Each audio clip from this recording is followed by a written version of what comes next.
Copy निकालिए, तरीके से बात समझिए। केटीजी थर्मो में स्कोरिंग चैप्टर है, कुछ फार्मूले तुमको याद होते हैं, उसको थोड़ा समझने की कोशिश करेंगे कैसे काम बनता है वहाँ। जैसे सपोज़ करो किसी कंटेनर में गैस भरा हुआ है, इतना गैस भरा हुआ था किसी कंटेनर में। अब ऐसे खोल के रखेंगे तो गैस उड़ जाएगा। तो क्या किया, ऊपर एक पिस्टन लगाया, ऊपर एक पिस्टन लगाया इस तरीके से, इस तरीके से एक पिस्टन लगा के, और गैस को यहाँ एक तरीके से मानिए पैक किया हुआ है। ये पिस्टन लगाया, गैस को ऐसे करके पैक कर दिया। ठीक है, बढ़िया है, गैस कंप्रेस करके रख दिया, ऐसे दबा के रख दिया, बढ़िया है, अच्छा है।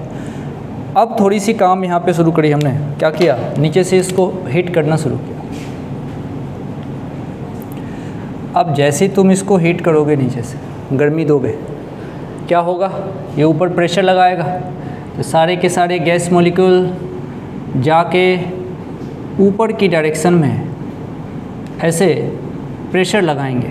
तो ये जो ऊपर लिखा जाएगा, ये प्रेशर है गैस का, ये प्रेशर गैस का है, ऊपर लगा, कारण समझ रहे हो, नीचे से हम इसको गर्म कर रहे हैं। जब ऐसी बात होगी तो फाइनल कंडीशन क्या होगी, उसको ज़रा बगल में दिखाता हूँ, उसको समझिए। फाइनल कंडीशन ये होगी कि ये जो पिस्टन शुरुआत के दिनों में यहाँ पे था, अब ये उठ के यहाँ चला जाएगा क्या, मतलब इस पे थोड़ा सा तो डिस्प्लेसमेंट होगा इसका, सोच के देखो होगा कि नहीं। ये होगा इसमें डिस्प्लेसमेंट, जिसका नाम तुमने dx दिया है। बात समझ में आ रही है क्या? शुरुआत के दिनों में उसका लेवल ये था, अब ये उठ के यहाँ पे आ चुका होगा और इसमें इस तरीके से डिस्प्लेसमेंट हुआ होगा। ये पिस्टन उठ के यहाँ गया होगा इस प्रेशर से, इस प्रेशर से ये पिस्टन उठ के यहाँ गया होगा, पहले यहाँ था अब यहाँ गया। तो ये जो कंडीशन मैंने लिखी है पिस्टन की, ये पहले की थी, और बाद की कंडीशन आप यहाँ पे देख रहे हो। मान लो इन दोनों को देख के, अभी वर्क पावर एनर्जी चल रहा है रात को, इन दोनों को देख के हमसे कोई पूछे कि बताओ कितना काम किया हमने, वर्क कितना हुआ है, तो हम बोलेंगे सिंपल फोर्स इनटू डिस्प्लेसमेंट। तो हम कहेंगे भाई एक तो फोर्स है और यहाँ से डिस्प्लेसमेंट। फिर ध्यान गया कि डिस्प्लेसमेंट तो बहुत छोटा हुआ होगा, यानी कि इस डिस्प्लेसमेंट को तुम काउंट करोगे dx। अब dx डिस्प्लेसमेंट काउंट करोगे, यहाँ पे फोर्स है, चूँकि डिस्प्लेसमेंट बहुत छोटा है इसलिए ये काउंट किया जाएगा dw। वर्क भी तो छोटा होगा, चूँकि डिस्प्लेसमेंट छोटा है तो वर्क भी छोटा होगा, मानते हो ना। मुझे तो फोर्स पता ही नहीं है। जब फोर्स नहीं पता है, लेकिन एक तकनीक अपने को पता होती है कि हम जानते हैं कि प्रेशर का फॉर्मूला होता है फोर्स अपॉन एरिया। तो F बराबर यहाँ से लिख सकते हैं प्रेशर इनटू एरिया। तो F के जगह पे प्रेशर इनटू एरिया लिख सकते हो।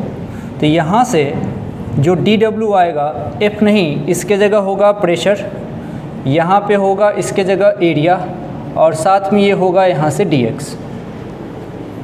बाकी सब तो ठीक है, dx बड़ा छोटा है, dx बड़ा छोटा है, तो ये एरिया और dx एक तरीके से लंबाई ही तो है। तो क्या ये वॉल्यूम बन जाएगा क्या? ये बन जाएगा dv, ये प्रेशर है ही सही, और ये बन जाता है यहाँ से dw। तो यहाँ से छोटा सा वर्क डन निकल के आया, प्रेशर इनटू छोटा सा चेंज इन वॉल्यूम। अगर मुझे पूरा वर्क डन चाहिए तो मैं इस dw को इंटीग्रेट कर दूंगा। सोचो, इसको इंटीग्रेट कर दूंगा। जब इसको इंटीग्रेट करूंगा तो देखना dw बन जाएगा w, सोच, और ये बनेगा p dv का इंटीग्रेशन। लिमिट चलेगी वॉल्यूम की, क्योंकि ये dv है, dv जहाँ लगा हो मतलब लिमिट किसकी चलनी है, वॉल्यूम की। अब ऐसा नहीं कि टेम्परेचर की डाल दोगे, क्लियर दिख रहा है, p dv मतलब लिमिट चलाना है वॉल्यूम का। तो कहाँ से कहाँ तक, शुरुआत का वॉल्यूम से लेके बाद के वॉल्यूम तक, ये है बात। यही फार्मूला है जो ऑलवेज वैलिड है। यही फार्मूला है जो ऑलवेज वैलिड है। आराम से तरीके से फटाफट बना लो।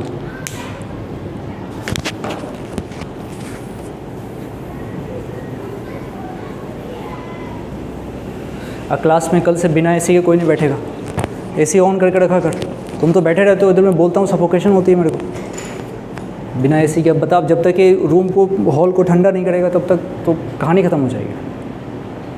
जिसको सर्दी लगती है वो कंबल लेके आओ। ब्रिंग योर ओन कंबल। कंबल रजाई आप ला सकते हैं, नहीं तो ला के यहाँ रख दो। रोज़ कंबल ओढ़ के बैठो, मज़े करो। लेकिन क्लास में एसी चलाना है। एसी थ्रू आउट चलता है पूरे सेशन। डजेंट मैटर दिसंबर है या फरवरी।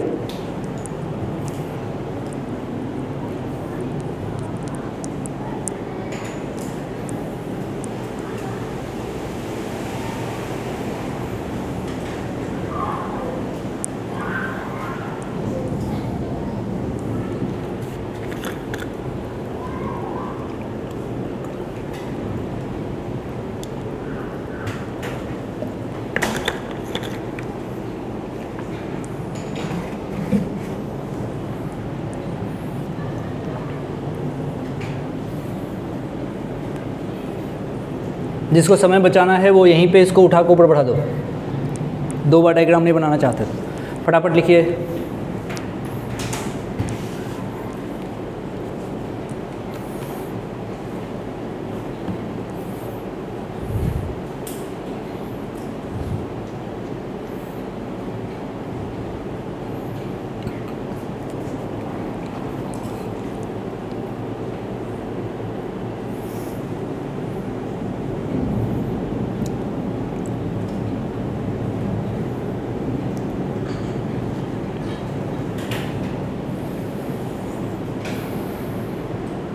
यही थी ना जो पहले पानी पीती थी हर 1 मिनट में, यही थी ना?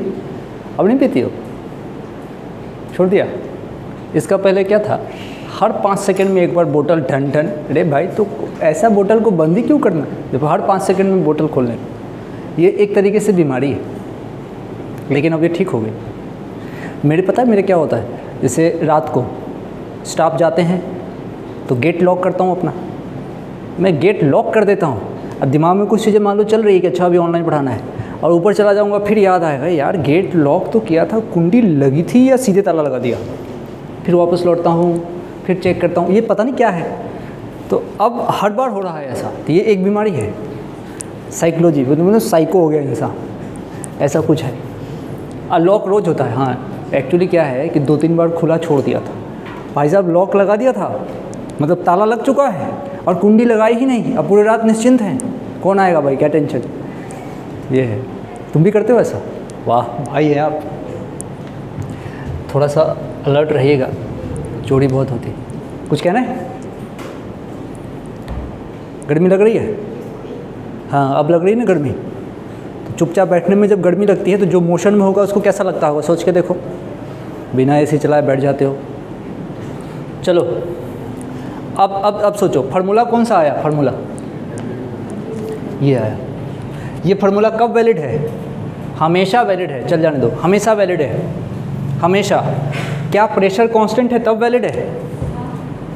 नहीं तब भी वैलिड है। प्रेशर अगर कांस्टेंट रहेगा तो बाहर निकाल देंगे। जैसे ही प्रेशर कांस्टेंट रहेगा तो एक स्पेशल प्रोसेस बनेगा। उस प्रोसेस को क्या बोलते हैं? आइसोबैरिक। आइसोबैरिक बोलते हैं ना, प्रेशर कांस्टेंट वाला। ये देखो ये ऐसा फार्मूला है जो हमेशा वैलिड है। अब छोटे बच्चे कौन सा याद करते हैं? जैसे जो छोटे बच्चे होते हैं जिसको सो कॉल्ड बोलते हैं गधा, वो क्या याद करके बैठता है? वर्क डन बराबर P into delta B. Work done बराबर P इंटू डेल्टा बी। होता ना ऐसा है, P इंटू डेल्टा बी। अबे ये स्पेशल केस है भाई। ये कब लगा पाओगे? सोच, जब प्रेशर कांस्टेंट होगा और बढ़िया से डेल्टा बी का चिन्ह दिखेगा, फाइनल इनिशियल, अच्छा तभी लगेगा। ये लिमिटेशन है तो हम लिमिटेशन वाला केस कब याद करें? बकवास बात है ये। अच्छी बात तो ये है इसको याद करें। रटना ही है तो तरीके से रटें। अब क्यों हुआ? कभी इच्छा हुई देखने की तो पीछे पलट के देख लिया तो बात समझ में आ गई, कारण समझ में आया क्या। अब तुमको मैं यहाँ से एक चीज़ बताना चाहता हूँ। यहाँ लिखा हुआ है डीवी। डीवी का मतलब बड़ा छोटा, हर एक इंस्टेंट की बात चल रही है तब डीवी है। मान लो मैंने बोला डीवी इक्वल्स टू 0।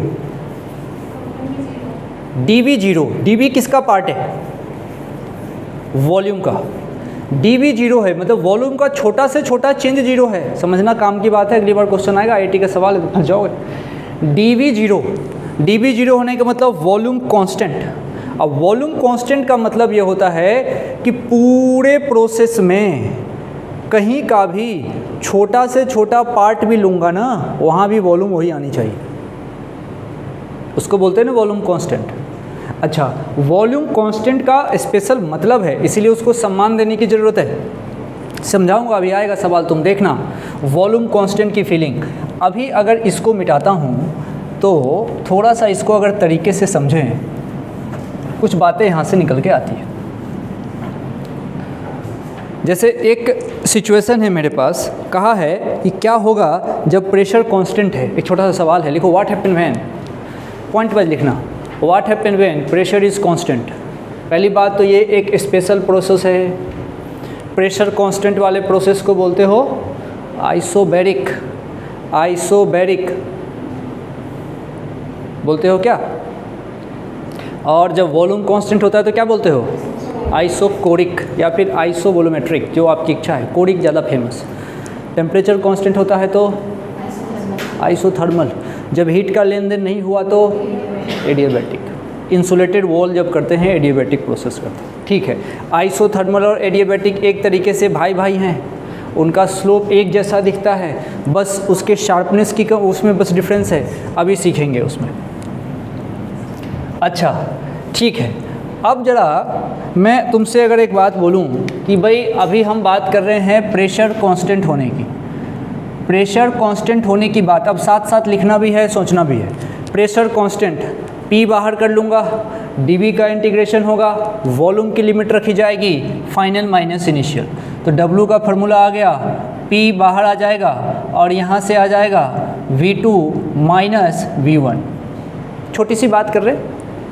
अच्छा, अब इस पे एक कहानी है कि चलो भाई ये W बराबर हमारे पास आ गया P times V2 minus V1। चलो ठीक है, सिचुएशन में अगर फाइनल इनिशियल पता होगा लिखेंगे, आंसर आएगा, ये तो एक बात हो गई।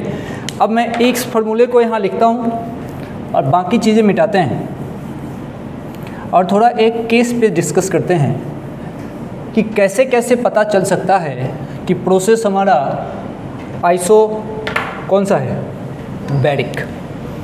अच्छा आओ, ये मेरे पास W है, W बराबर इंटीग्रेशन किसका, PdV का, जहाँ लिमिट चलेगी वॉल्यूम की, क्योंकि dV है, dV मतलब लिमिट वॉल्यूम की चलनी है।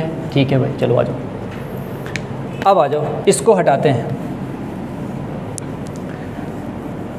तुमने एक रिलेशन सुना होगा, PV equals to mu RT। अब इसमें कोई लड़ाई नहीं है, कभी मैं म्यू बोलूँगा, कभी मैं n बोलूँगा। n बोले तो छोटा n, तो मैं बता दूँ पहले ही, कभी मैं म्यू बोल दूँगा, कभी मैं छोटा n बोल दूँगा। जब भी बोलूँगा मन में मोल ही होगा, मन में मोल ही होगा, ठीक है। PV equals to mu RT, done. यहाँ पे ज़रा सोच के देखो, मैं किसी इनिशियल सिचुएशन की बात कर रहा हूँ, तो इनिशियल सिचुएशन सुनना ध्यान से। इनिशियली P कांस्टेंट है, तो P में तो शुरुआत में P रहा होगा, लेकिन अलग वॉल्यूम रहा होगा V1। म्यू कांस्टेंट है, R कांस्टेंट है, टेम्परेचर रहा होगा T1। लिख सकते हैं क्या ऐसे? P में 1 नहीं लगाया, क्यों? क्योंकि P तो पूरी जीवन P है, क्योंकि यहाँ कांस्टेंट है। अच्छा, फाइनल सिचुएशन की बात कर रहा हूँ, फाइनल कुछ हुआ होगा, P तो P ही रहेगा ना। हाँ, V1 बदल के उस समय V2 हो गया होगा, ये म्यू R तो कांस्टेंट वैल्यू है, और ये क्या हो गया होगा, T2 हो गया होगा। ये फाइनल है, फाइनल में से इनिशियल घटा के लिखते हैं, देखो तो P बाहर कर लिया, ये रहेगा V2 माइनस V1। सोचो, बराबर यहाँ से घटा दो, म्यू R कॉमन ले लो, हाँ यहाँ से म्यू R कॉमन ले लो, तो ये रहेगा T2 minus T1, T2 minus T1। हो सकता है क्या? हो सकता है, हो सकता है, कोई दिक्कत नहीं है। अब इसी तरीके के ऑप्शंस तुमको मिलेंगे। तो अब आप देखो, एक तो इस फार्मूले का जो मतलब है ना, P इंटू डेल्टा V का, वही मतलब mu R into T2 minus T1 का है। मुझे पूरा पता है, तुम इसको याद करके रखते हो ना, mu R T2 minus T1।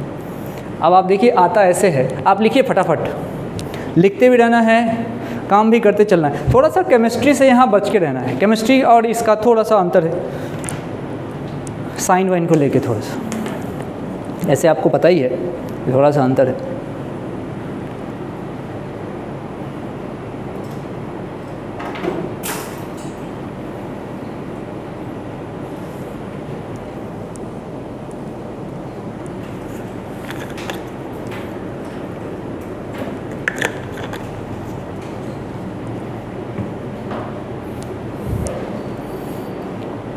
W के कितने फार्मूले हो गए?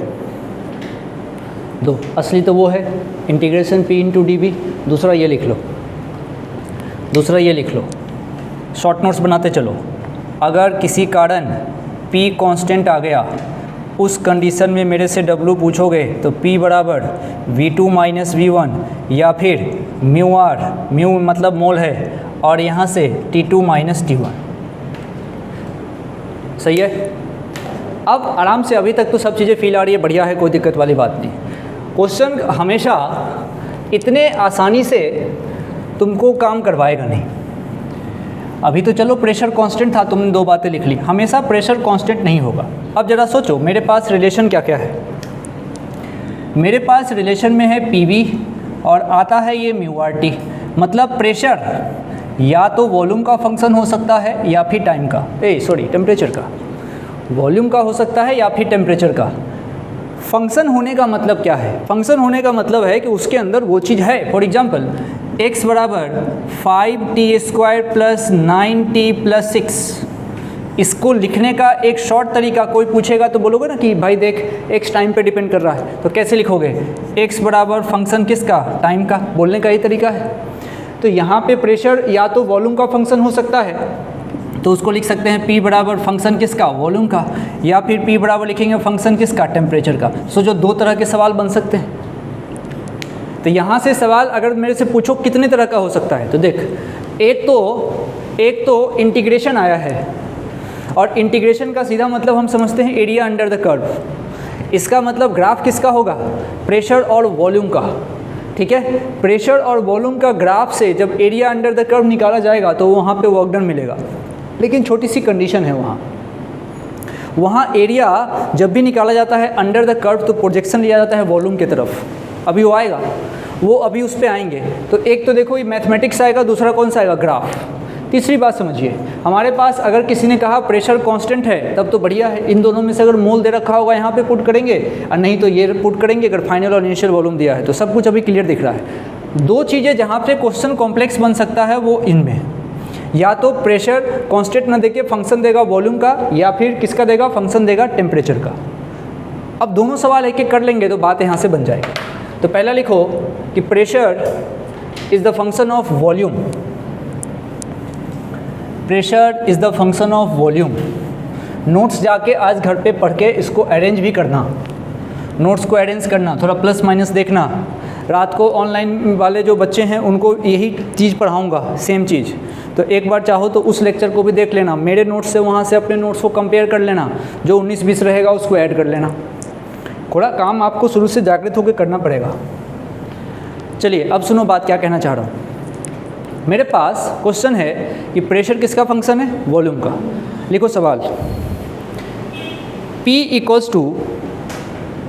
Equals to alpha V square. P equals to alpha V square, ऐसा एक फंक्शन है where alpha is constant, where alpha is constant and volume changes from V naught to 2V naught। पहले का वॉल्यूम V naught है, बाद का volume है 2V naught। इस तरीके से वॉल्यूम चेंज हुआ। अब हमसे ये पूछ रहे हैं कि फाइंड वर्क डन कितना हुआ, ये हमसे पूछ रहे हैं। वर्क का फॉर्मूला मैं एक ही जानता हूँ, वो होता है इंटीग्रेशन P डॉट dV। आज वर्क का फॉर्मूला इंटीग्रेशन P नहीं अल्फ़ा V स्क्वायर, और उसके बाद से इसका लिमिट रख देंगे जो भी चाहिए। अच्छी बात तो ये है कि W चाहिए इंटीग्रेशन, अब चूँकि अल्फ़ा कांस्टेंट है बाहर निकाल लो, इंटीग्रेशन होगा V स्क्वायर का। अभी लिमिट नहीं रख रहा हूँ, बाद में रख लेंगे। W बराबर, अब देख अल्फ़ा बाहर है, V स्क्वायर का इंटीग्रेशन तुम जानते हो v का पावर 3/3। अब लिमिट रख देता हूँ, इसको अच्छा लगेगा। तो कहाँ से कहाँ तक, पहले वॉल्यूम v0 था, बाद में 2v0 हो गया है, इसको घेर देता हूँ। अब आप समझिए, इस 3 को कांस्टेंट है बाहर निकाल लिया, तो w बराबर यहाँ से आ गया α/3। अब जरा देखो ऊपर में बचा v का पावर क्यूब, कहाँ से कहाँ तक, v0 से लेके 2v0 तक, v0 से लेके 2v0 तक। अब देखो पूरी कहानी, w बराबर यहाँ से आ गया α/3, अपर लिमिट v के जगह 2v0, ये आ गया 2v0, और क्या है ये, क्यूब है, माइनस लोअर लिमिट, वो कौन है, v0, इसका क्यूब, w बराबर α/3, ये 8v0 माइनस v0 क्या बन जाएगा, 7v0। ये आंसर हो गया। देखिए तो w बराबर, ये आंसर आसान है ना, मतलब कुल मिला के ये काम आसान था।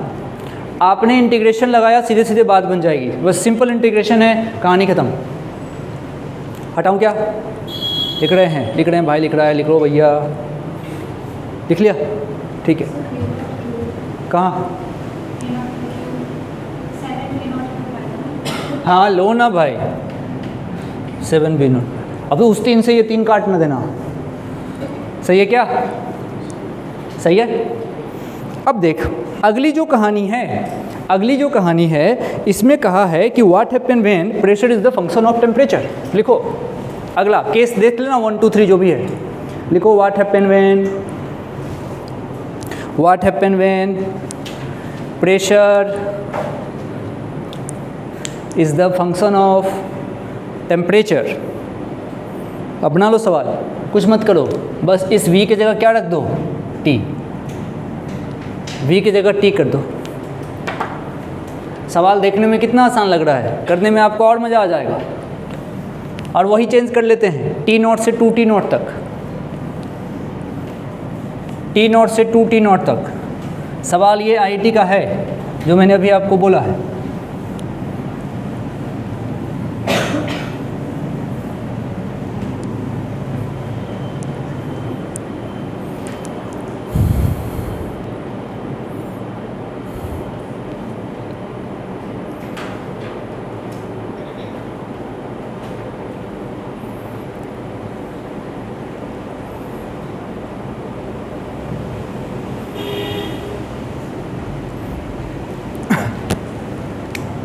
सेम सवाल है भैया, t0 से जा रहे हैं 2t0 तक।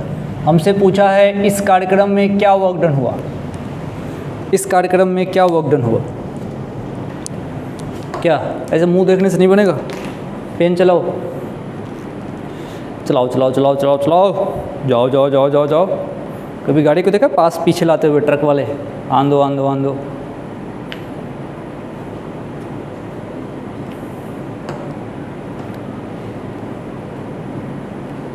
जो सही आंसर देगा वो बधाई के पात्र हैं, बधाई दूंगा।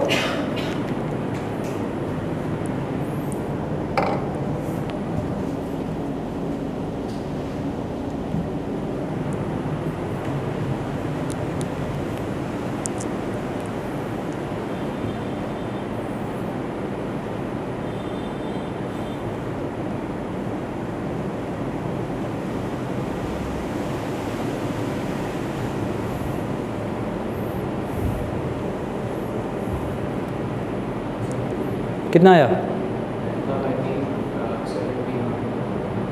अल्फा बाय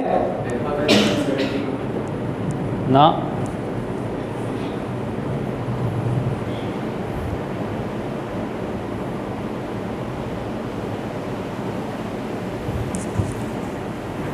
देखिए आसान है, बहुत आसान है। P बराबर अल्फ़ा टी स्क्वायर, हमको क्या पढ़ाया गया, W बराबर integration P into del B. मैंने लिख दिया W बराबर इंटीग्रेशन P नहीं अल्फ़ा टी स्क्वायर, ये आ गया dv। तो W बराबर यहाँ से अल्फ़ा बाहर और इंटीग्रेशन टी स्क्वायर का कितना होगा t² और बढ़िया है, और लिमिट डाल देंगे जो इसने बोला, कुछ कर कुरा के, और उसके बाद से यहाँ से w बराबर यहाँ से कर देंगे α/3 और यहाँ से रहा t², और लिमिट किसकी डाल देंगे, ये इसने बोला है t0 से लेके कहाँ तक 2t0 को। सॉल्व करोगे तो आंसर आ जाएगा, कर लोगे ना?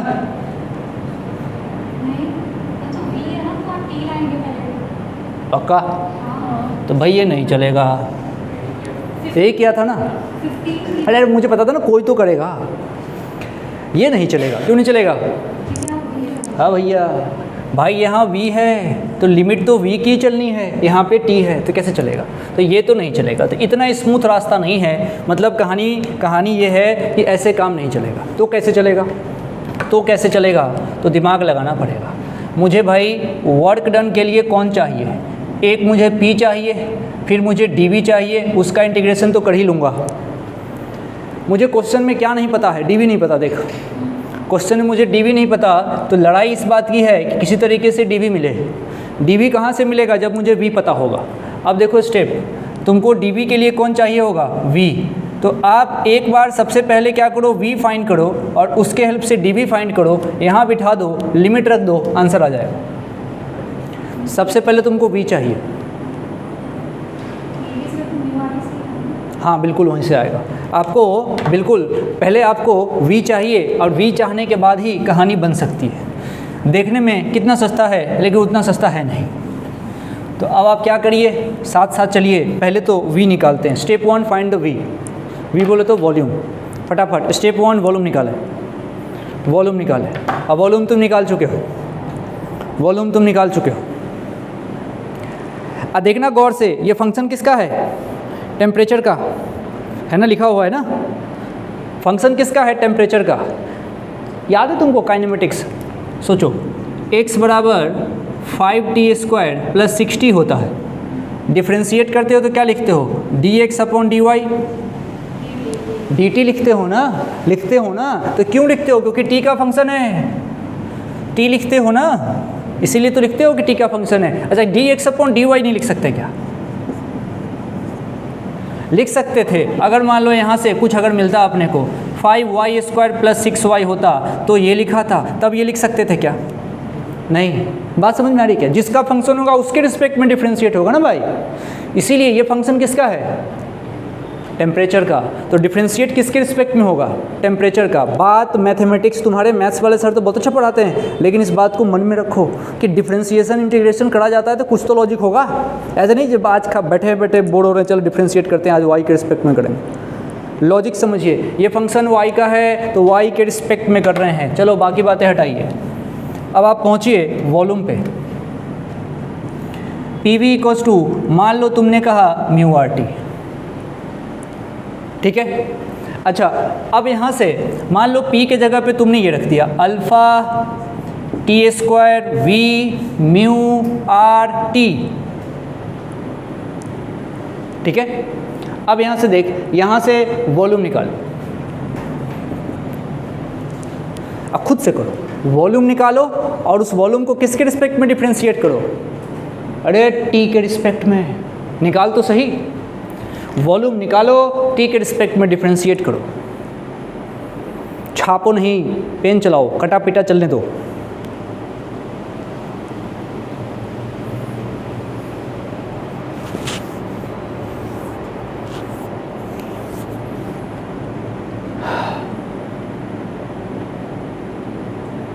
पेन रुक गया तुम्हारा। देख भाई, इस t से ये हटाओ। अब बताओ v का फॉर्मूला यहाँ से आ गया μr/, ये आ गया α/t, μr/α/t। इतना आगे मिटाऊँ, ये आगे मिटाऊँ, चलो ये सब हटाओ, नहीं वहाँ रखो, काम आएगा। आंसर यहीं से तो आएगा। सोच, dv पुट करेंगे, आंसर आ जाएगा, उसको बचा के रखते हैं। इसको मिटाऊँ क्या? अब देख, ओहो हो गया। नो सर बोलो, क्या बोलो? अच्छा, मतलब मेरे पास v = μr/α/t है। कांस्टेंट कौन कौन है ना? सिर्फ वेरिएबल होगा ये हमारा t, बाकी पुरानी कांस्टेंट है। चलो इसको कैसे लिख सकते हैं, थोड़ा रीअरेंज कर लो। v = μr/α को बाहर कर लो, t का पावर -1। सही है क्या? और इसको तुम डिफ्रेंशिएट करो। क्यों डिफ्रेंशिएट करो? क्योंकि क्वेश्चन की डिमांड थी, आप इसको डिफ्रेंशिएट करिए। किसके रिस्पेक्ट में? टेम्परेचर रे, टाइम थोड़ी है वो। इसको with respect to temperature differentiate कीजिए तो ये क्या बनेगा, dv/dt। dv/dt क्या होता है, एक्सेलरेशन, याद है ना? हूँ कर रहा है रे, हूँ कर रहा है, नहीं पता क्या होता है भाई? dv/dt एक्सेलरेशन होता है, उसमें t टाइम होता है प्रभु, ये टेम्परेचर है। सब मत लपेट दीजिए। चलिए dv/dt, अब इसको देखिए μr/α, अब ये t-1 का डिफ्रेंशिएशन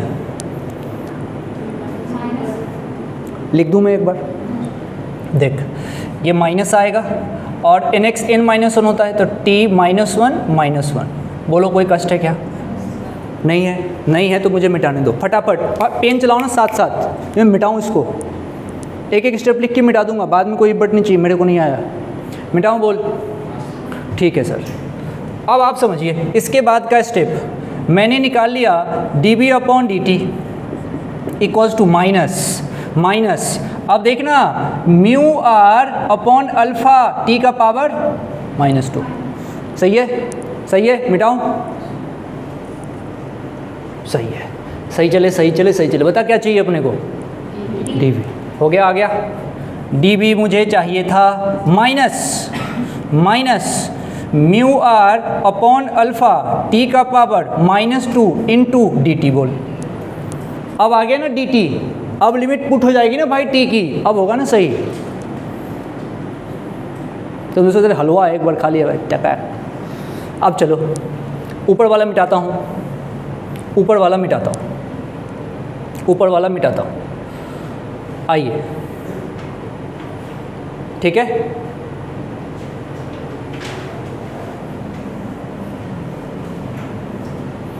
चलिए मेरे साथ साथ, W बराबर इंटीग्रेशन P और उसके बाद से dv, तो dv नहीं, ये वैल्यू जाएगी माइनस का μr/α t का पावर -2 साथ में dt, ये है बात। अब क्वेश्चन से थोड़ा पूछते हैं। क्वेश्चन ने कहा था आप टेंशन मत लो, p आपका अल्फा t² है, बोला था ना उसने। चलो लिखते हैं, W बराबर इंटीग्रेशन P नहीं अल्फा t², इसका माइनस इधर लगा दूँ क्या अगर तुमको दिक्कत नहीं हो तो? ले, अब यहाँ से बना μr/α t का पावर -2, देख, और ये देख dt, ये देख dt, बात सही है क्या? कुछ कट रहा है? अल्फा से अल्फा निकल लिए, इस t² यही तो है, t का पावर -2, नीचे आओगे तो स्क्वायर ही तो है, मतलब ये और ये भी ख़त्म। ओहो आसान है मामला रे, इधर आ। तो W equals to minus of integration चलेगा किसका μr और साथ में हमारा dt है, μr तो कांस्टेंट है, ले भाई। अब dt कहाँ से कहाँ तक? इसने कहा t0 से चलिए 2t0 तक, देख भाई उड़ गया क्या? अब बताओ तो ऊपर वाला मिटा दूँ, ये मिटाऊँ क्या? ये भैया एक एक स्टेप किया है, उड़ाया नहीं है, बात समझिए, ज़रूरत थी तो कर दिया। अब ऐसा नहीं कि हर क्वेश्चन में इंटीग्रेशन ही करवाते रहना, मतलब तब तो हो गया, फिर तो हम तो अपने सब्जेक्ट से ही हट जाएंगे। जहाँ आवश्यकता थी वहाँ पे किया, तरीका सिखाया उसके अकॉर्डिंग, क्योंकि इस चैप्टर में थर्मो में ऐसी चीज़ें आएंगी, एक बार सीख लिया बाकी तुमको करना है, ऐसे थोड़ी हर एक स्टेप लिख कर मिटाते रहेंगे, तो सोचो सुबह हो जाएगी। अब देखो W इक्वल्स टू, सीखना ज़रूरी है कि कैसे अप्रोच लिया जाता है, तो माइनस का μr, अब ज़रा दिमाग लगा के सोचो, dt का इंटीग्रेशन t होता, अपर लिमिट क्या है मेरे पास 2t0, माइनस क्या है t0, सीधे लिख दूँ क्या t0? चलो सीधे तुमने अगर आज्ञा दे दी तो सीधे लिख देता हूँ t0, ये रहा आंसर। यानी कि वर्क डन पहली बात निगेटिव हुआ है, दूसरा कितना हुआ है? माइनस का कितना हुआ? μr t0, ये आंसर है। अब उसने क्या बोला था? n बोला था, नंबर ऑफ मोल, कुछ नहीं बोला था, ले यही है। ऐसे सॉल्व होता है, ऐसे सॉल्व होता है। तो वर्क डन निगेटिव हो सकता है, कोई दिक्कत वाली बात नहीं। अच्छा, निगेटिव वर्क डन का मतलब क्या होता है?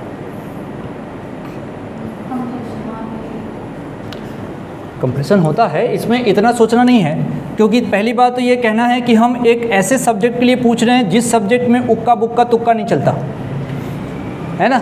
ऐसे एक कोई गेम होता है ना, वो करके किसका नंबर आता है तो वो जीता, क्या बोलते हैं, कोई खेलते हैं ना, दिखाते हैं, दो दोस्त कहते हैं, मान लो कि कौन पहले मतलब साइकिल चलाएगा, छोटा बच्चा खेलता ना, कौन पहले साइकिल चलाएगा। मान लो किसी की नई साइकिल आई और नई साइकिल आई बहुत अच्छी है, तो ऐसे ऐसे करके करते हैं ना, उंगली दिखा दिखा के, जिस पे वो चीज़ आ जाती है वही चलाता है साइकिल में। तो भूल गया, अक्कड़ बक्कड़ टाइप, हाँ अक्कड़ बक्कड़ बम्बे वो 80-90 पूरे 100, हाँ अब ट्रैक पे हूँ।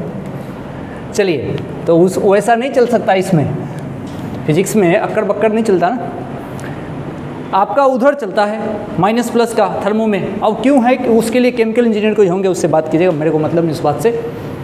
असली बात तो यहाँ पे है, मैं तो इतना समझता हूँ कि अगर वॉल्यूम बढ़ेगा, देख मेरे पास तो एक ही फार्मूला है, W = एक ही फार्मूला है, इंटीग्रेशन PdV, दुनिया का कोई भी प्रोसेस हो सब में चलेगा। अगर मान लो मैं P × ΔV से जाता तो वहाँ फंस जाता, छोटे सवाल बनते, अच्छे सवाल में तुम बना ही नहीं पाते। और फिर वो पूरा कराने के बाद से 3 दिन बाद बताता बेटा देखो इंटीग्रेशन में ऐसे होता है, तो फिर उसका कोई मतलब नहीं। इसलिए पहले दिन से फार्मूला मेन किसको रखा, इसको, मेन फार्मूला P × ΔV। अगर मैं कभी मैंने पूछा और तुमने कहा वर्क डन बराबर P × ΔV, तो उम्मीद करो वो दिन तुम्हारा सर तुम्हारे साथ नहीं रहेगा। समझ रहे हो क्या होता है, बताओ वर्क डन का फार्मूला, इंटीग्रेशन PdV। लिमिट कहाँ से कहाँ का पुट करोगे, किसका लिमिट पुट करोगे, V का, कहाँ से कहाँ तक, कहाँ से कहाँ तक, कैसे पता चलेगा initial final, V1 V2।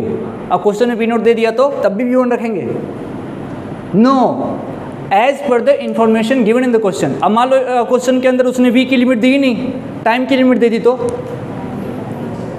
Time नहीं देगा, नहीं देगा, बिल्कुल टेम्परेचर देगा। तो उसकी लिमिट किसकी रखोगे वहाँ पे, टेम्परेचर की। और टेम्परेचर की लिमिट पुट करोगे, आप फटाफट इंटीग्रेशन कर दोगे, एक लाइन में आंसर आ जाएगा। मतलब वो सवाल कॉम्प्लिकेटेड है, इसलिए इस सवाल में स्टार लगाने का, बार बार रिवाइज करने का। अच्छा, इसको ध्यान कैसे रखोगे, ध्यान ये रखोगे कि भाई मुझे तो पढ़ाया गया कि P × dV होता है।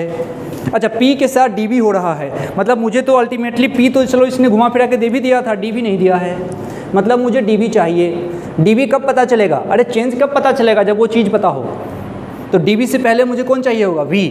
अब V कहाँ से आ सकता है, दिमाग लगाया, PV = μ/T, उसके अंदर तो V है, वहाँ से निकालूंगा V और उसको रिस्पेक्ट करूँगा, डिफ्रेंशिएट करूँगा किसके रिस्पेक्ट में, टेम्परेचर के। क्यों, क्योंकि फंक्शन टेम्परेचर का है। एकदम लॉजिकल रखोगे तभी बात बनेगी। चल, अच्छा अभी तो इसकी बात चल रही थी, मान लो ये V1 है और ये V2 है, थोड़ी चर्चा करते हैं इसके ऊपर।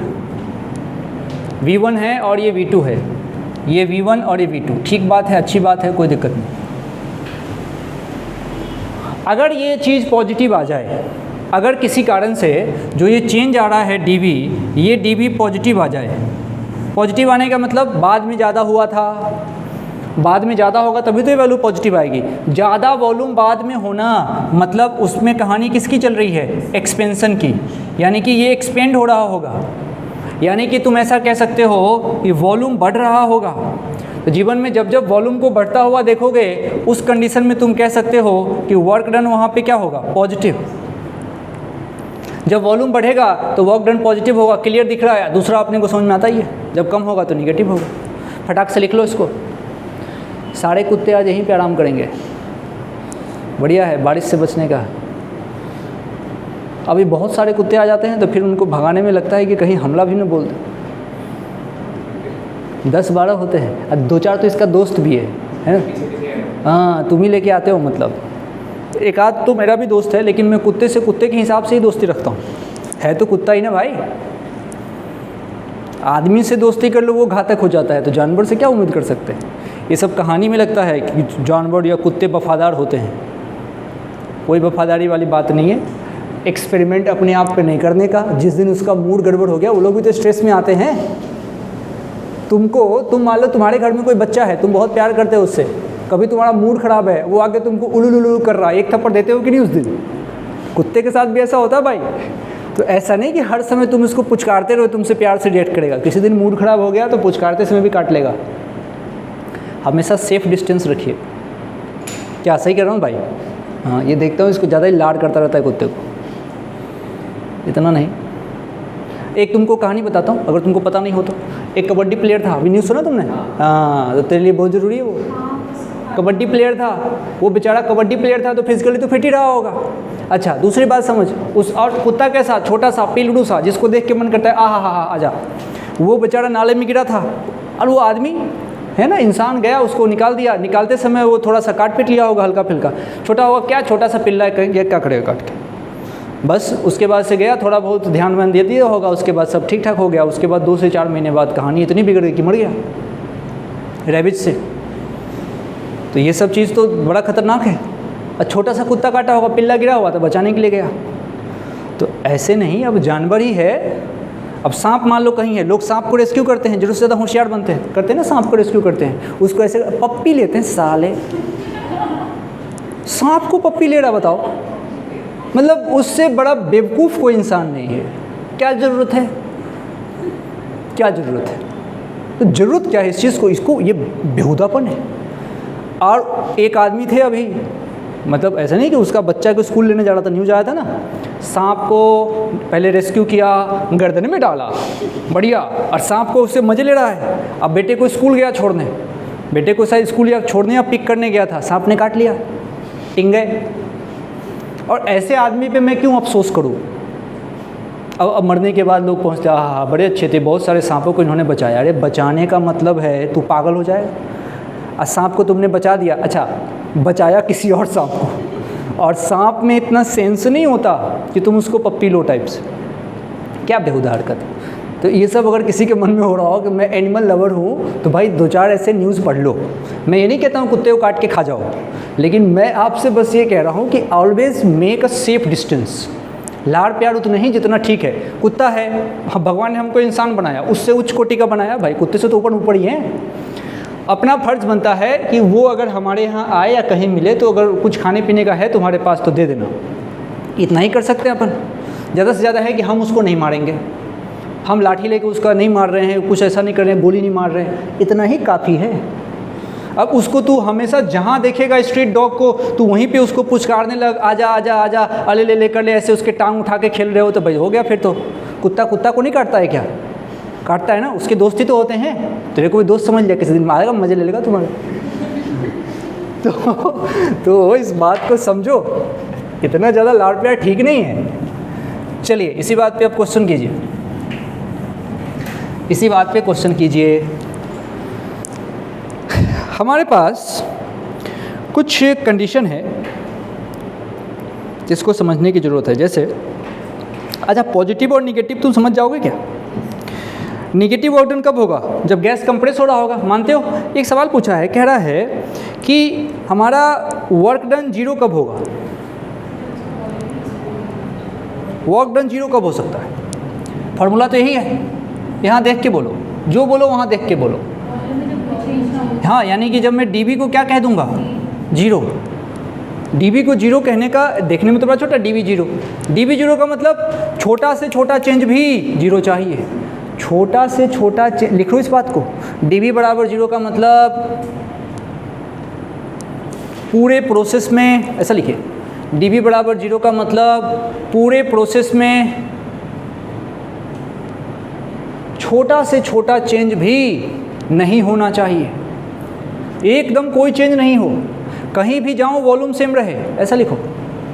छोटा से छोटा चेंज भी नहीं होना चाहिए, कहीं भी जाओ वॉल्यूम सेम रहे, कहीं भी जाओगे वॉल्यूम सेम रहे पूरे प्रोसेस में। फॉर एग्जांपल, ऊपर में प्रेशर है, नीचे में वॉल्यूम है, ये सीधी लाइन, इस सीधी लाइन की खासियत देख, मैं इसमें कितना भी छोटा पार्ट लूँ, कितना भी बड़ा पार्ट लूँ, उन दोनों पार्ट के बीच वॉल्यूम का चेंज क्या होगा?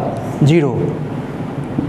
तो ये यहाँ वॉल्यूम, ये होता है वॉल्यूम कांस्टेंट, इसको बोलते हैं वॉल्यूम कांस्टेंट। पूरे ग्राफ के उस पोर्शन में कहीं भी जाओगे तो वॉल्यूम का तुमको चेंज नहीं मिलना चाहिए, कहीं भी, इसको बोलते हैं वॉल्यूम कांस्टेंट।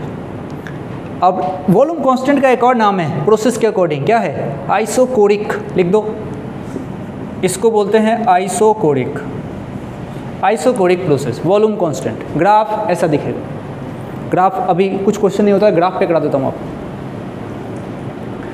चलिए ठीक है, हेडिंग दीजिए PV diagram, PV curve, pressure volume का कर्व, प्रेशर वॉल्यूम का कर्व। सवाल बहुत सारे हैं, आराम से इसको समझेंगे।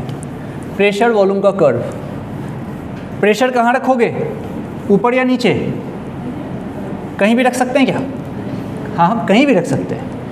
प्रेशर वॉल्यूम में आप प्रेशर वॉल्यूम को जहाँ मर्जी रखो, कोई टेंशन नहीं है, कहीं भी रखो, परंतु लॉजिक एक है जो फेल नहीं होना चाहिए। मैं तुमको बताता हूँ क्या हो रहा है, इस बात को समझो कि क्यों ये इसको एरिया बोला जाता है, इस बात को समझो। मान लो अभी तो सबसे सस्ता ऊपर प्रेशर नीचे वॉल्यूम, और ये ग्राफ ऐसे बन रहा है। किसी पार्टिकुलर एलिमेंट की बात करेंगे, ये रहा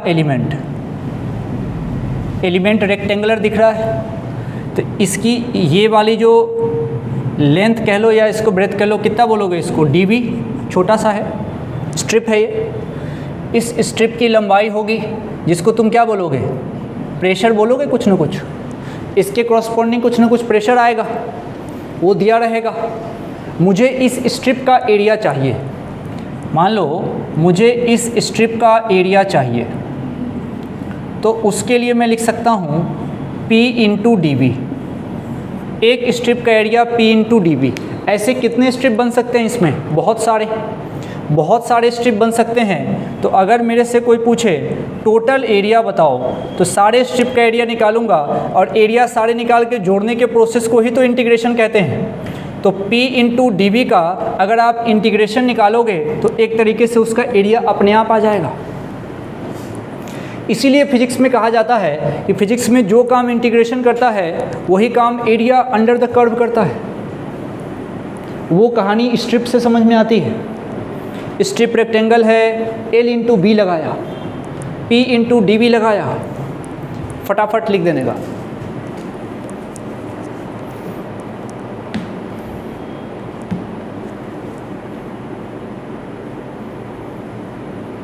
सही है। अब इसमें लिमिट कहाँ से कहाँ डालोगे भाई, जहाँ से जहाँ डाल, v1 से v2, और तुरंत वहाँ पे ध्यान लगाओ। अभी हमने देखा था इंटीग्रेशन v1 से v2 pdv क्या होता है, वर्क डन। इसलिए हम क्या समझ सकते हैं कि पीवी डायग्राम में वर्क डन मतलब area under the curve. Note लगा के लिख लो इस बात को, लिखो इन पीवी डायग्राम, इसको इंडिकेटर डायग्राम भी कहते हैं। In PV diagram work done equals to area under the curve. फिर ब्रैकेट में एक बड़ी सी बात लिखो, ब्रैकेट में, always on volume axis. Area under the curve जो बोलोगे उसको हमेशा वॉल्यूम एक्सिस पे बोलना।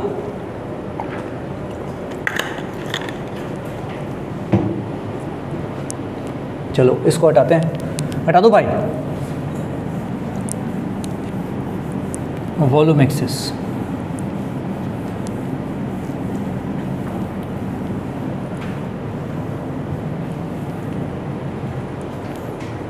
आगे वाली सीट जो है, ये जो सीट है मेरे रेंज की जो सीट है, ये सीट मैं जब जिस दिन मेरी इच्छा जिसकी होगी उसको मैं चेंज कराऊंगा। तो सीट ऐसा नहीं कि फिक्स है और 4 दिन बाद युद्ध करना कि यहाँ तो मैं बैठती थी तू कैसे बैठ गया, ऐसे नहीं। ये जो आगे की जो सीट है इस पर किसी का हक नहीं है, ये मेरा डिसीजन है कि मैं किसको यहाँ पे बिठाना चाहता हूँ। जिस दिन मुझे जिसको बिठाना होगा उस पर बिठाऊंगा। जिस दिन मुझे किसी को टारगेट करना होगा, पूरे क्लास इसको ऐसे देख क्या कांड कर रहा है, उस दिन उसको बिठाऊंगा। तो मैं कल देखूंगा किसको बिठाने की आवश्यकता है तो उसको बिठाऊंगा। सप्ताह में ये आगे की सीट सबको मिलनी चाहिए ऑर्डर वाइज। ये तुम्हारे लिए नहीं, तुम तो कहीं से ही पढ़ लो, तुम जीनियस हो। अपने लिए मैं कमज़ोर हूँ ना, वो 10 मीटर दूर आंख थोड़ी देख सकता है क्या लिख रहे हो। तो अपना तो रेंज है, हाँ 25 सेंटीमीटर पे नहीं रख सकते, लेकिन यहाँ तक से दिख जाता है क्या कार्यक्रम कर रहे हो, है ना भाई। तो कल भाई तू बैठेगा पहले तो, और दो जने बैठ सकते तो दोनों भाई बैठेंगे, है ना। और इधर वाले पे देखता हूँ कल का क्या प्लान है। पहले तो दोनों भाई कल आगे बैठो। अब सुनो मैं क्या कहना चाह रहा हूँ, कुछ क्वेश्चन दे रहा हूँ, आपको वर्क डन का साइन बताना है, ठीक है।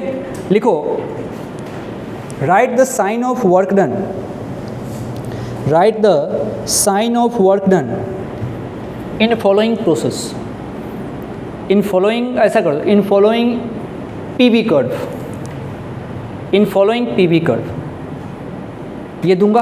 अच्छा, इसको तुम कर लोगे। शुरू करने से पहले दो छोटा छोटा लिखो कॉन्सेप्ट, ये चीज़ तो शुरू हो जाएगी लेकिन कॉन्सेप्ट लिखिए। आपको ये कॉन्सेप्ट के अंदर एक छोटा सा काम है कि लिखो, simply shaded the area, simply shade the area, shade बोलते हैं ना उसको, सिंपली शेड द एरिया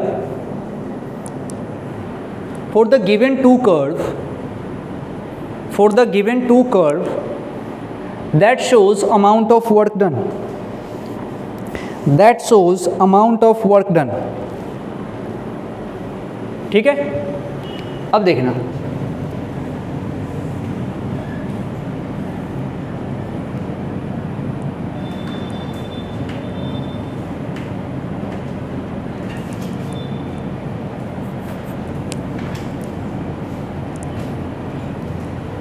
कोई अंतर लग रहा है तुमको अभी? नहीं।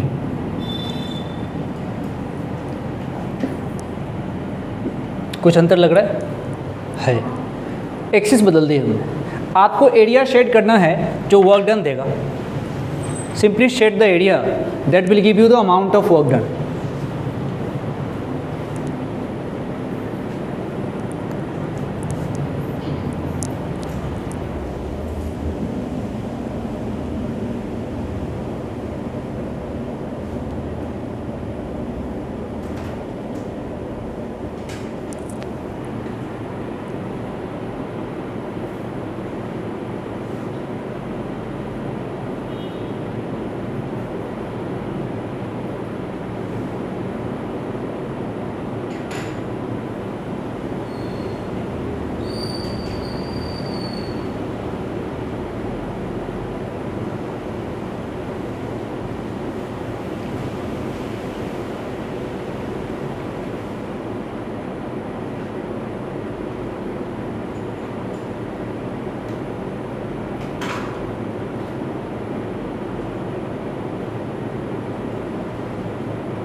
ठीक है, मिल गया। एक क्वेश्चन है आपसे अभी कराऊंगा मैं, फिलहाल इसका आंसर बताइए। नेगेटिव पॉजिटिव थोड़ी पूछ रहा हूँ, नेगेटिव पॉजिटिव तो इसमें पूछूंगा, नेगेटिव पॉजिटिव तो इसमें पूछूंगा। एक क्वेश्चन है अभी मैं पूछ लूँगा आपसे, किसी बच्चे ने पूछा था, ठीक है। अब देखो, अब कहानी क्या है इसमें, वॉल्यूम एक्सिस पे मुझे एरिया चाहिए। अच्छा, वॉल्यूम एक्सिस ये है तो भाई साहब यहाँ तो ये, यहाँ तो ये, तो क्या ये वाला सेक्शन होगा क्या? देख, वॉल्यूम एक्सिस पे एरिया अंडर द कर्व।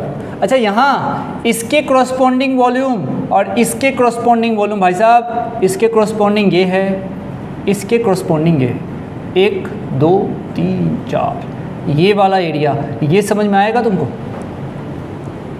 ये देगा amount of work done. Along volume चाहिए, ये पूरा इस तरीके से।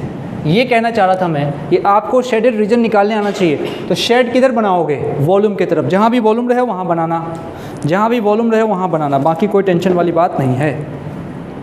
आसान है, आसान है। अब चलो वो पूरा का पूरा क्वेश्चन जो मैं कह रहा हूँ वो क्वेश्चन आपको करना है। आइए ध्यान से समझिए, 2-3 तो आसान, फिर एक डाउट वाला सवाल जो बच्चे का है वो मैं आपसे पूछ लूँगा।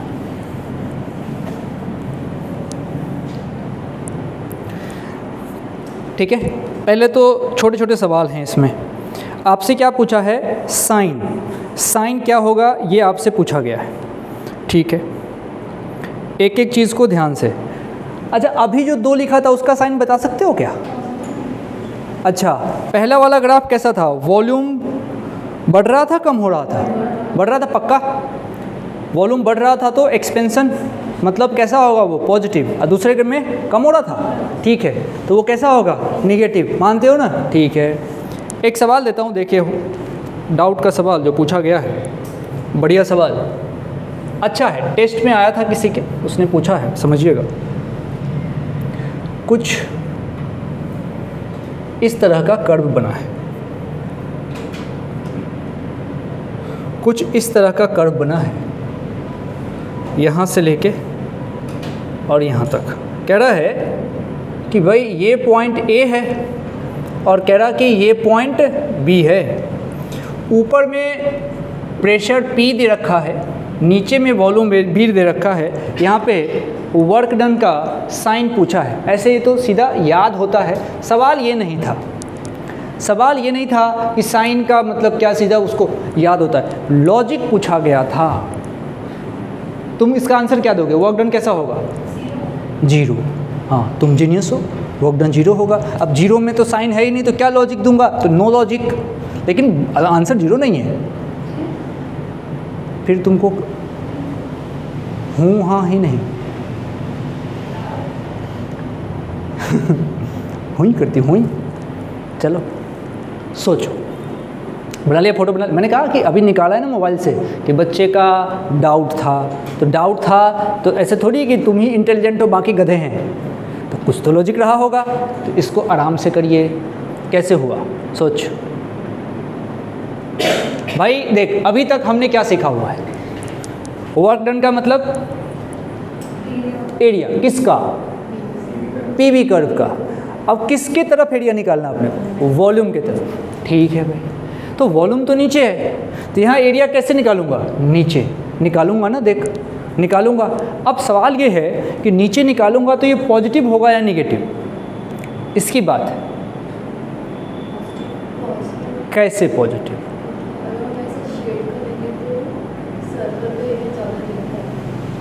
वह तुक्का चल रहा है, एंटी क्लॉकवाइज कह रही है कुछ, है तो एक क्लॉकवाइज। हाँ क्लॉकवाइज तो हाँ सही है, यही तो बात है। देखो एक तो है याद करने का ट्रिक कि बेटा क्लॉकवाइज सर्कल दिखे, साइकिल दिखे तो पॉजिटिव लेना। समझ रहे हो क्या? हाँ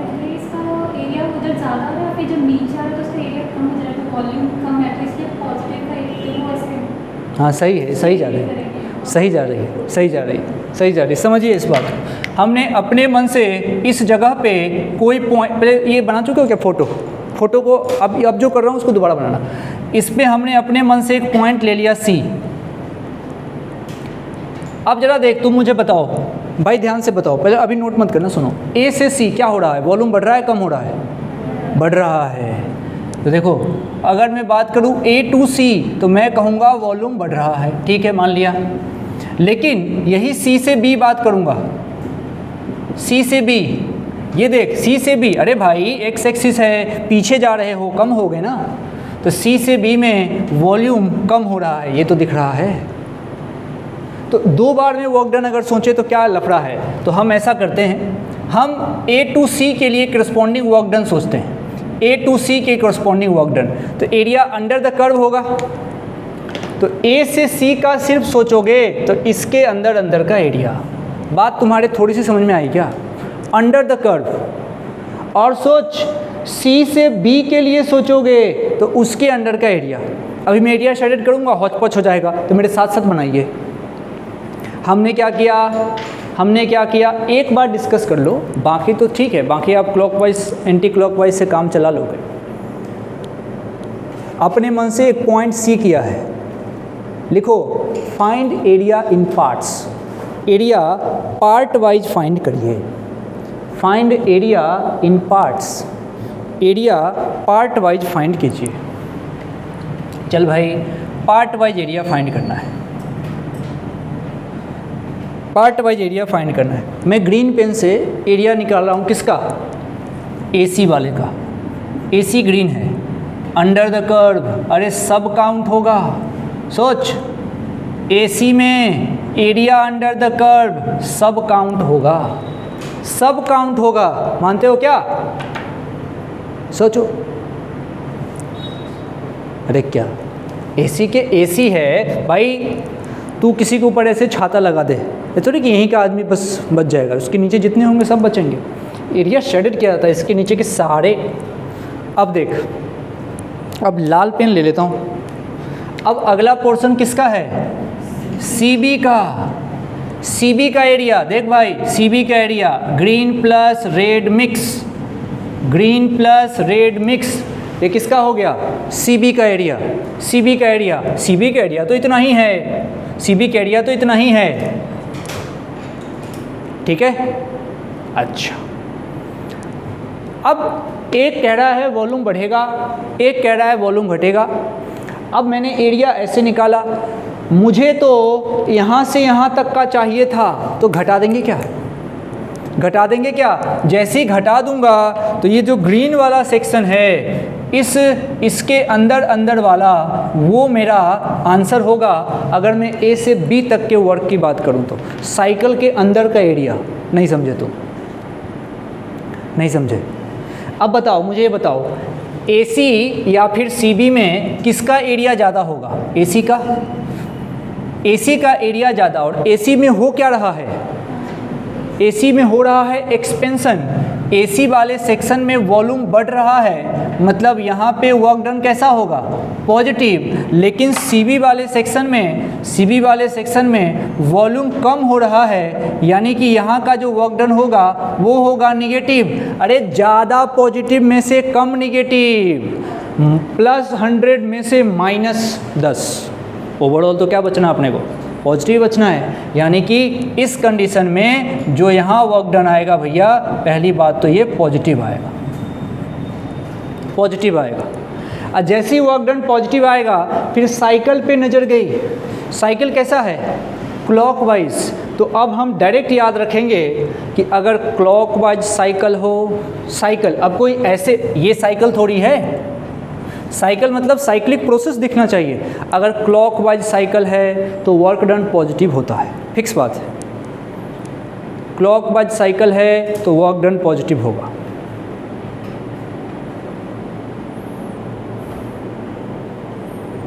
सही है। तो ये तो डाउट था। अब मान लो मिटा दूं क्या इसको?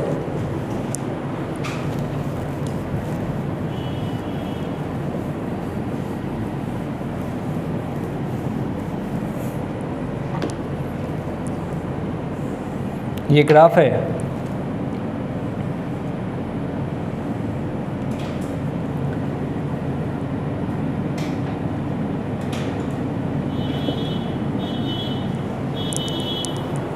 आपसे पूछा है कि इसमें वर्क डन कितना होगा। मैंने क्या होगा? पॉजिटिव होगा कि निगेटिव होगा कि जीरो होगा? पॉजिटिव होगा, निगेटिव होगा या जीरो होगा, ये हमसे पूछा है वर्क डन। अरे ले ना, ये रहा P, ये रहा V, नहीं दिया तो वही है। पॉजिटिव होगा, निगेटिव होगा, जीरो होगा। जीरो क्यों नहीं होगा? क्योंकि जीरो का मतलब हमारा, जीरो कब हो सकता है वर्क डन?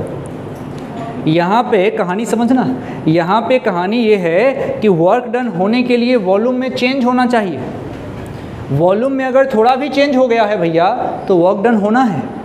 वॉल्यूम में चेंज हो गया तो वर्क डन होना है। ये dV है, ये फाइनल माइनस इनिशियल है ही नहीं भाई, हर एक इंस्टेंट को जोड़ा है तभी तो इंटीग्रेशन किया है। फाइनल माइनस इनिशियल थोड़ी है, ये तो हर एक टुकड़े को जोड़ा गया है तभी तो इंटीग्रेशन बना। यानी कि ऐसा नहीं कि dV आपको दिख रहा है तो फाइनल माइनस इनिशियल सोच लेना और यहाँ पे डिस्प्लेसमेंट वाला दिमाग लगा लेना और बेवकूफ़ की तरह क्या लिख देना, जीरो। अब देख, या तो शॉर्टकट से सोच लो, साइकिल कैसा है ये? क्लॉकवाइज, तो वर्क डन कैसा होगा? पॉजिटिव। पहले तो हमको याद है, ठीक है। मान लो लॉजिक चाहिए, लॉजिक वही पहले के जैसा। पहले बनाता हूँ मैं ब्लैक पेन से। ब्लैक पेन से देख भाई, मैं ब्लैक से किसकी वाली बात करूँगा? यहाँ से लेके यहाँ तक की बात, अपर पोर्शन की बात करूँगा। अपर पोर्शन क्या कह रहा है? वॉल्यूम बढ़ रहा है या वॉल्यूम कम हो रहा है? बढ़ रहा है, यहाँ से वॉल्यूम आगे की तरफ जाओ, अपर पोर्शन कहेगा भैया वॉल्यूम बढ़ा है। बढ़ने का मतलब वो कहेगा कि मैं तो कह रहा हूँ पॉजिटिव वर्क डन है, एरिया अंडर द कर्व ले लो। अपर पोर्शन के लिए पूरा एरिया लोगे क्या? पूरा लोगे। अब आ जाओ रेड पेन से और लोअर हाफ की बात करो। लोअर हाफ मतलब बी से ए चलो। अब तुम बी से ए चलो, बी से ए चल रहे हो, इस कंडीशन में वॉल्यूम कम हो रहा है। बी के समय वॉल्यूम यहाँ है और ए के समय वॉल्यूम पीछे है, वॉल्यूम कम हो रहा है। वॉल्यूम कम होने का मतलब तुमने कहा निगेटिव वर्क डन। कितने दूर तक? अरे भाई ये वाला, ऊपर वाला हाफ इतना कह रहा था, नीचे वाला हाफ इतना कह रहा था, घटाएंगे तो क्या ये ग्रीन वाला नहीं बन जाएगा क्या? साइकिल का एरिया। साइक्लिक प्रोसेस में वर्क डन अपने आप साइकिल का एरिया आता है, कारण तुम्हारे सामने है। तो जो अपन रटते थे कि साइक्लिक प्रोसेस होता है तो वर्क डन ऑफ साइकिल, उसके पीछे लॉजिक ये है, साइकिल को टुकड़ों में करके समझा जा सकता है। अच्छी बात है।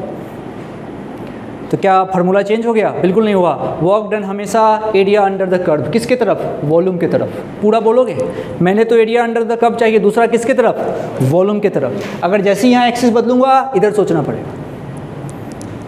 तो याद अगर करो कोई चीज़ तो पूरा उसको तरीके से। तो यहाँ पे वर्क डन अभी भी बताओ, ज़्यादा तो ये है, ज़्यादा तो ऊपर वाला होगा, इसीलिए वर्क डन यहाँ भी ओवरऑल पॉजिटिव। और ऐसे भी शॉर्टकट से सोचे तो क्लॉकवाइज साइकिल है, वर्क डन पॉजिटिव, खत्म। ठीक है क्या? चलिए बस इतना ही है आज, आराम कीजिए, बाकी बातें कल करेंगे।